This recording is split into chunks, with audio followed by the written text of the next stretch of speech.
નમસ્કાર વાલા વિદ્યાર્થી મિત્રો, સ્વાગત છે તમારું। આજે વાત કરીશું ધોરણ 9માં આપણી વાર્ષિક પરીક્ષા 2026 અંતર્ગત જે લેવામાં આવનાર છે તેમાં ગુજરાતી વિષયનું આપણું એસવીએસ કક્ષાનું પેપર 80 ગુણનું હશે। મિત્રો, આ વિડીયોની અંદર આપણે ગુજરાતી વિષયના મોસ્ટ આઈએમપી મોડેલ પેપરનું સચોટ સોલ્યુશન જોઈશું। વિદ્યાર્થી મિત્રો, વિડીયોની શરૂઆત કરીએ તેના પહેલાં ખાસ ચેનલમાં નવા હોય તો ચેનલને પણ અવશ્ય સબસ્ક્રાઇબ કરી વિડીયોને લાઇક અને શેર કરવાનું ન ભૂલતા। વિદ્યાર્થી મિત્રો, ધોરણ 9 ગુજરાતી વિષયની વાર્ષિક પરીક્ષાના પેપરનું 80 ગુણનું જે પેપર 3 કલાકની અંદર આપણી શાળામાં પેપર પૂર્ણ કરીશું। મિત્રો, વિડીયોની શરૂઆતથી અંત સુધી જોવાનું પણ ન ચૂકતા। ખાસ વિભાગ નંબર 2 થી શરૂઆત કરીશું। અહીંયા તમને જોડકા સ્વરૂપે પ્રશ્ન આપેલા છે જેની અંદર આપણે જવાબ જોઈશું। મિત્રો, તમારે જવાબ છે આ રીતે સીધા જ લખવાના રહેશે।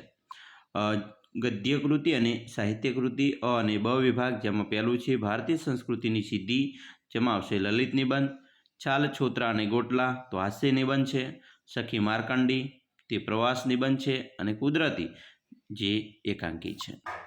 મિત્રો, હવે નીચે આપેલા પ્રશ્નોના એક વાક્યમાં ઉત્તર આપવાના છે, જેની અંદર મિત્રો પહેલો પ્રશ્ન છે, તુલસી શ્યામ જવા આવવા માર્ગે શિવાલય કોણે બંધાવ્યું હતું? તો અહીંયા આપણો જવાબ આવશે તુલસી શ્યામ જવા આવવાના માર્ગે શિવાલય પેશવા સરકારે બંધાવ્યું હતું। બીજું, જંતુ જગતના દર્શન માટે કયો સમય વધારે યોગ્ય છે? તો મિત્રો, જંતુ જગતના દર્શન માટે રાતનો શાંત નીરવ સમય વધારે યોગ્ય છે। 3, માણસ ખરેખર વિકલાંગ ક્યારે બને છે? તો મિત્રો, માણસ જ્યારે હાર કબૂલી અને પ્રયત્નો છોડી દે છે ત્યારે એ ખરેખર વિકલાંગ બને છે। 4, માણસ શેનાથી આદરની પાત્ર બને છે? તો મિત્રો, જવાબ છે નાનક સાહેબના જીવનમાં બનેલ પ્રસંગ પરથી એ જાણવા મળે છે કે માણસ જન્મથી નહીં પણ કર્મથી મહાન અને આદરને પાત્ર બને છે। હવે આપણે નીચે આપેલા પ્રશ્નોના 3-4 વાક્યમાં ઉત્તર આપવાના છે, જેમાં પહેલો પ્રશ્ન છે, ગાંધીજીએ કાકાએ ફેંકી દીધેલા બીડીના ઠૂંઠા ચોરવાનું શા માટે શરૂ કર્યું? તો જવાબ છે કે ગાંધીજીએ એમના એક સગાની સાથે બીડી પીવાનો શોખ થયો। એમના કાકાને બીડી પીતા અને ધુમાડો કાઢતા જોઈને એમને પણ બીડી ફૂંકવાની ઈચ્છા થઈ, પરંતુ ગાંધીજી પાસે બીડી ખરીદવાના પૈસા નહોતા। આથી ગાંધીજીએ કાકાએ ફેંકી દીધેલા બીડીના ઠૂંઠાને ચોરવાનું શરૂ કર્યું। બીજું, દેવલો દેવલામાંથી દેવાંશી કેવી રીતે બની ગયો? મિત્રો, દેવલો માણસ ભણતો હતો ત્યારે એને ગાવાનો ખૂબ શોખ હતો। એ સહજ રીતે ગાતો હતો, પરંતુ 2 વર્ષ પહેલાં સાપ કરડવાથી દેવલો મૃત્યુ પામ્યો હતો। દેવલાની કુદરતી રીતે ગાવાની અદાથી તેને સ્વર્ગમાં સ્થાન મળ્યું અને દેવલામાંથી સુંદર અપ્સરા બની ગયો અને એનું નામ દેવાંશી પડ્યું। 3, બચેન્દ્રી પાલને મળ્યા પછી અરુણિમાએ શું કર્યું? તો બચેન્દ્ર પાલને મળ્યા પછી અરુણિમાના હિંમત અને ઉત્સાહ વધ્યા। તેણે પર્વતારોહણ માટે તાલીમ લેવાનું શરૂ કર્યું।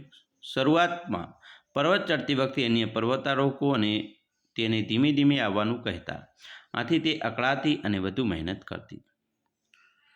અથવામાં બીજો પ્રશ્ન તમને પૂછી શકે છે, 13 વર્ષની કિશોર વયે નાનજીને દરિયામાં જતી વખતે કેવો અનુભવ થયો?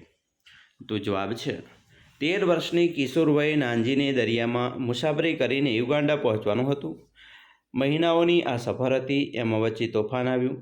વહાણને દરિયામાં આગળ ધપાવનાર કુવાસ્તંભ અને સઢ તૂટી ગયા।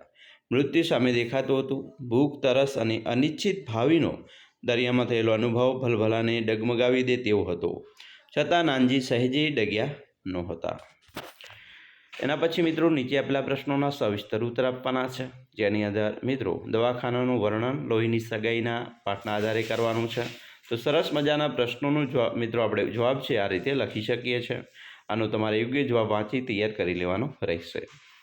બીજો પ્રશ્ન છે, વાડીના જલસાને તમારા શબ્દોમાં વર્ણવો।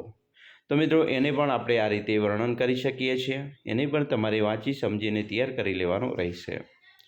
અથવામાં બીજો પ્રશ્ન છે, સોડાએ ઘરવાળીને કહ્યું, હવે આપણા તો રામ રામ સમજવા, કારણ કે એનો પણ જવાબ આપણે વાંચી તૈયાર કરવો। વિભાગ બીની વાત કરીશું। નીચે આપેલા પ્રશ્નોના એક વાક્યમાં ઉત્તર આપવાના છે, જેમાં મિત્રો પહેલો પ્રશ્ન છે, ભગવાન શ્રી કૃષ્ણે કેવા રંગના વસ્ત્રો પહેર્યા હતા? તો ભગવાન શ્રી કૃષ્ણે પીળા રંગના વસ્ત્રો પહેર્યા છે। બીજું, શ્રી કૃષ્ણની નમ્રતા કયા વાક્યમાં દેખાય છે? તો તમોપાસ અમો વિદ્યા શીખતા વાક્યમાં શ્રી કૃષ્ણની નમ્રતા દેખાય છે। 3, રસ્તો કરી જવાના ગઝલના કવિ કઈ રીતે પોતાનું જીવન પૂર્ણ કરવા ઈચ્છે છે? તો રસ્તો કરી જવાના ગઝલના કવિ પોતાનું જીવન પોતાની જ મસ્તીમાં મસ્ત થઈને પૂર્ણ કરવા ઈચ્છે છે. 4. હાઇકુના કવિનું નામ? તો સ્નેહરશ્મિ છે. હવે આપણે કાવ્ય પૂર્તિ ઉપર જઈશું. રસ્તો નહીં જડે સિંધુ તરી જવાના. તો એનો મિત્રો આપણે અહીંયા કાવ્ય પૂર્તિ કરીએ. રસ્તો નહીં જડે તો રસ્તો કરી જવાના, થોડા અમે મૂંઝાઈ મનમાં મરી જવાના, નિજ મસ્ત થઈ જીવન આ પૂરું કરી જવાના, બિંદુ મહી ડૂબીને સિંધુ તરી જવાના. સરસ મજાની કાવ્યપંક્તિ આપણે આ રીતે પૂર્ણ કરી શકીએ છીએ, જેના 2 ગુણ છે. મિત્રો 3-4 વાક્યમાં ઉત્તર આપવાના છે, જેમાં પહેલો પ્રશ્ન છે, નરસિંહ મહેતા હરખાય છે કારણ કે? તો જવાબ લખી શકીએ કે નરસિંહ મહેતાના હૃદયમાં વહાલાજીનું રૂપ વસી ગયું છે. શ્રી કૃષ્ણે એમની વહાલથી આલિંગન લીધું અને તેઓ તનમનથી કૃષ્ણના મુખ પર વારી ગયા. કૃષ્ણનું રૂપ મહાશુભકારી છે. આથી નરસિંહ મહેતા વહાલાજીને શોભાને સતત નિરખીને હરખાય છે. પ્રશ્ન 2, સાંદીપની ઋષિની ચિંતા તમારા શબ્દોમાં વ્યક્ત કરો. મિત્રો, સાંદીપની ઋષિ ગામડેથી પાછા ફર્યા ત્યારે તેમની જાણ થઈ કે ગોરાણીએ કૃષ્ણ અને સુદામાને જંગલમાં લાકડા લેવા મોકલ્યા છે. તે સમયે મુશળધાર વરસાદ વરસતો હતો. આ બંને ક્યાં અટવાયા હશે એની તેમને ચિંતા થઈ. પહેલાં તો તેમણે ગોરાણી પર ગુસ્સો કર્યો, પણ પછી તરત જ તેઓ વરસતા વરસાદમાં કૃષ્ણ અને સુદામાની શોધવા નીકળ્યા. જંગલમાં ટાઢમાં ધ્રુજતા કૃષ્ણ સુદામાને જોઈ તેમને આલિંગનમાં સીધા અને બંનેને આશ્રમમાં લઈ આવ્યા. ત્રીજો પ્રશ્ન છે, માતા હેતનની હેલીને કવિ કઈ રીતે સમજાવે છે? તો મિત્રો, માતાના હેતની હેલીને સમજાવતા કવિ કહે છે કે ચોમાસામાં મુશળધાર વરસાદની હેલી ઉમટે છે, એ જ રીતે જીવનમાં પણ ભલેને સૌ પ્રેમની હેલી વરસે તો પણ માતાના હેતની હેલીનો અભાવ તો રહેવાનો જ. અથવામાં બીજો પ્રશ્ન છે, દાંત રંગાવ્યા બાબતે તેજમલ કેવો ખુલાસો આપે છે? તો જવાબ, તેજમલ નાના હતા ત્યારે મોસાળ ગયા હતા. મોસાળમાં એમના હોશીલા મામીએ એમના દાંત રંગાવ્યા હતા.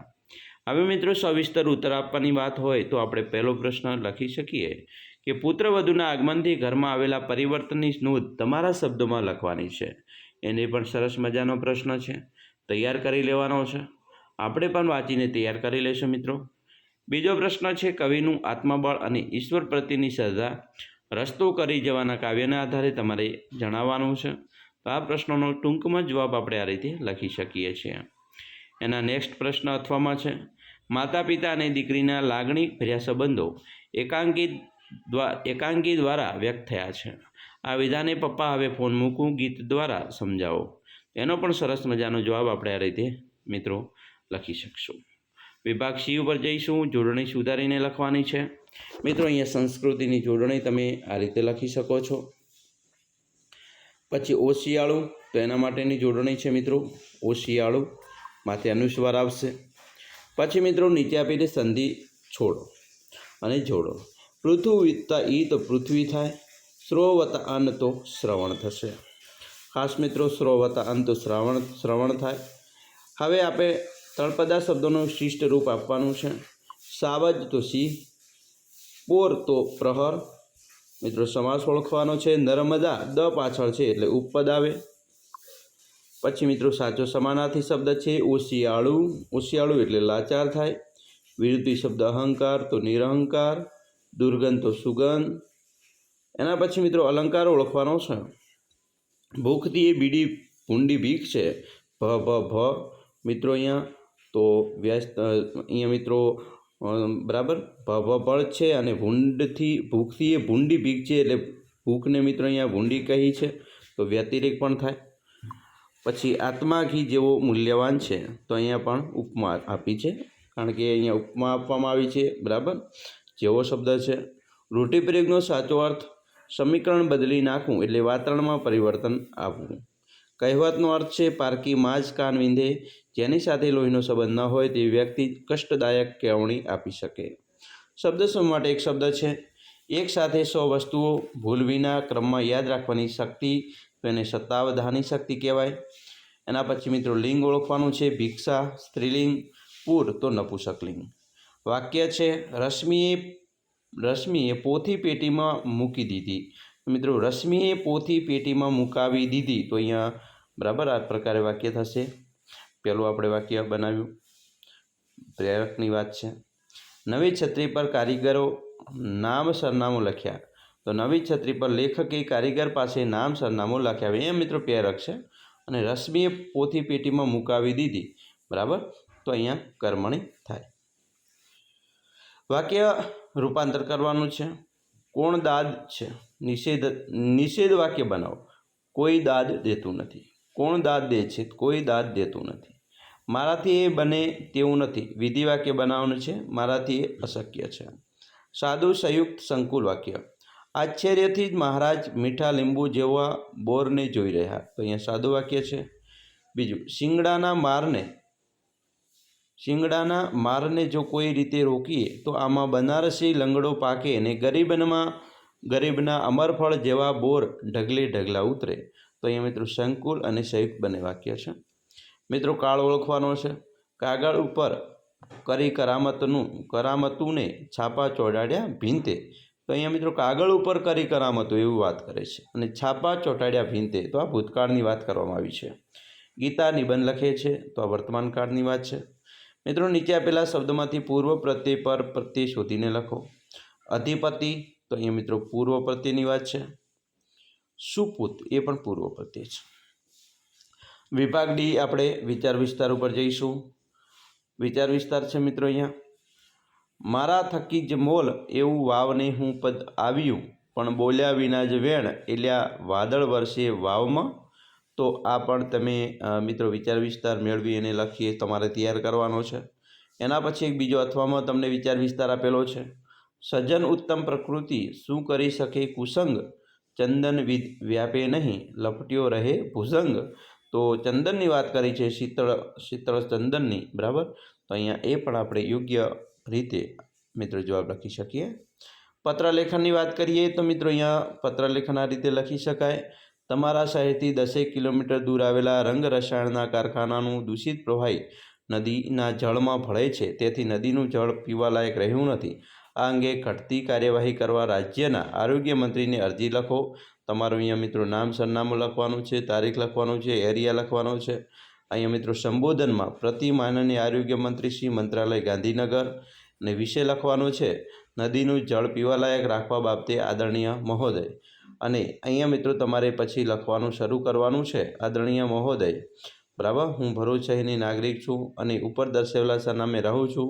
આ પત્ર દ્વારા હું મારા શહેરની એક મહત્ત્વની સમસ્યા બાબતે આપનું ધ્યાન દોરવા માગું છું, અને આપણે એ સમસ્યા આખી જણાવવાની છે, બરાબર, પત્રની અંદર.